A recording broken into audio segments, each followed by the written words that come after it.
సత్య అయితే పాల గ్లాస్ తీసుకొని శోభనం గదిలోనికి వెళ్తుంది. ఇక లోపల ఉన్న క్రిష్ అయితే సత్య పాల గ్లాస్ పట్టుకొని రావడం చూసి ఒక్కసారిగా షాక్ అయ్యి ఏంటి ఇదంతా నిజమా కళ అని చెప్పి అనుకుంటూ ఉంటాడు. ఇక సత్య పాల గ్లాస్ తీసుకొని లోపలికి రాగానే క్రిష్ అయితే సత్యని దగ్గరకు తీసుకొని ఆ పాల గ్లాస్ పక్కన పెట్టి సత్యని అలా బెడ్పై కూర్చోబెడతాడు. కూర్చోబెట్టగానే సత్య అయితే సిగ్గుతో చాలా సంతోషిస్తూ ఉంటుంది. అలా సత్య సిగ్గుపడుతూ ఉంటే ఇంతలో క్రిష్ అయితే సత్యని దగ్గరకు తీసుకోవడానికి చూస్తూ ఉంటాడు. ఇంతలో క్రిష్ వాళ్ళ ఇంటికి అయితే రౌడీలు వస్తారు. రౌడీలు వచ్చి రే ఈ రోజుతో ఆ మహాదేవయ్యకు ఇదే ఆఖరి రోజు కావాలి, ఎలాగైనా సరే వాడిని చంపి ఇక్కడి నుండి వెళ్దామని చెప్పి ఆ రౌడీలు అనుకుంటారు. ఇక మహాదేవయ్య అయితే ఆ రౌడీలు రావడం చూసి తను కూడా ముందుకు వెళ్తాడు.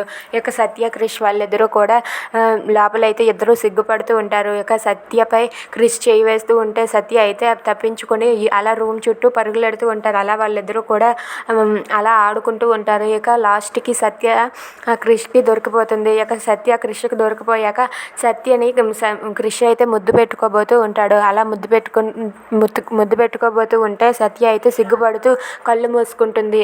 ఇంతలో లోపలికి వచ్చిన రౌడీలు అయితే మహాదేవయ్యను పొడవడానికి అయితే కత్తిని బయటికి తీస్తారు. ఇక మహాదేవయ్య వాళ్ళని ఆపడానికి ఎంత ప్రయత్నించినా సరే ఆపలేక వాళ్ళకు లొంగిపోతాడు. ఇక వాళ్ళైతే మహాదేవయ్యని ఎలాగైనా సరే చంపే వెళ్తామని చెప్పి వాళ్ళు నిర్ణయం తీసుకుంటారు. If you like this video please subscribe.